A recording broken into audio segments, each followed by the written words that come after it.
Now, in honor of the Justin Herbert deal, this is what we're gonna do. We're going to try to figure out what Tua's worth is if he was to get a contract extension after the 2023 season. Now, last year, Tua, he was 12th in yards with 3,548 yards, tied for eighth with 25 touchdowns, tied for 12th with 8 touchdowns, and had a QBR of 68.8, which was third, in the league last year. Now, last year he went 8-5, and I'll give him credit. It led to the Dolphins ended up going to the playoffs. Unfortunately, he didn't end up playing in that playoff game. And honestly, I don't think. Well, in my opinion, it's not the numbers that Tua puts up. It's the injury problem that we have. Like the 2022 end up suffering a back injury that turned into a head injury in September 2022. That was week 3 against the Buffalo Bills, and then we roll over short week, and we end up going to the Thursday night game, gets slammed hard, and ends up doing the twitchy thing with the fingers, gets carted off the field, and it comes out to be a concussion. And then he had another concussion in December. That was the Christmas game where against the Green Bay Packers, where he threw multiple interceptions in the second half.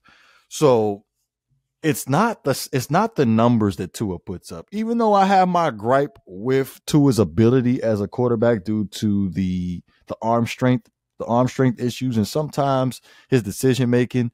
Like I get it. He's probably the most accurate passer in the league, one of the most accurate passers in the league.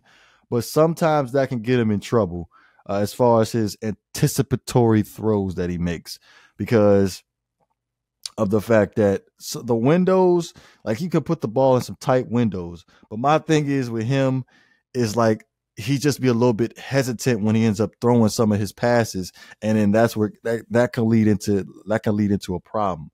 But let's look at the top 5, the top 10 quarterbacks that got paid over the past couple of years, right? Start off with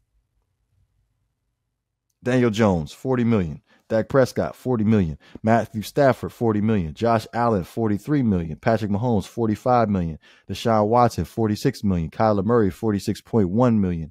Russell Wilson, $48.5 million. Aaron Rodgers, $50.3 million. Jalen Hurts, $51 million. Lamar Jackson sitting at $52 million. And then we just got Justin Herbert with $53 million. So let's play devil's advocate. Let's say Tua has a healthy 2023 season, and though like has monster numbers. If we're being honest, because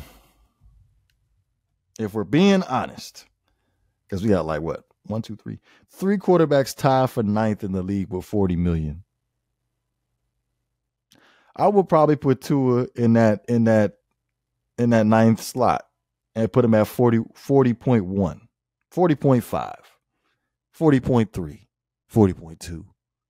Put him at 40.5. 40.5, I feel like 40.5 million, 40.5 million with incentives in there where he has to like take the Dolphins to the playoffs to raise it up to 41 million. Something like 42 million. Something like that.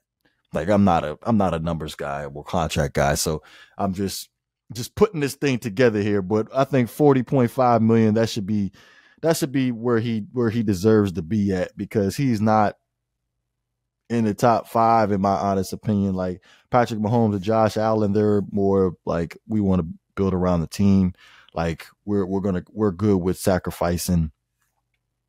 We're good with sacrificing our money that we're getting from the NFL teams, and then we just end up making our money back with the endorsements thing. But Tua, injury issues, it's a hard investment. Like I said when we was discussing the 5th-year option thing.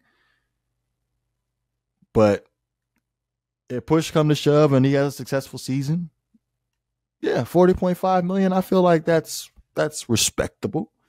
Very respectable.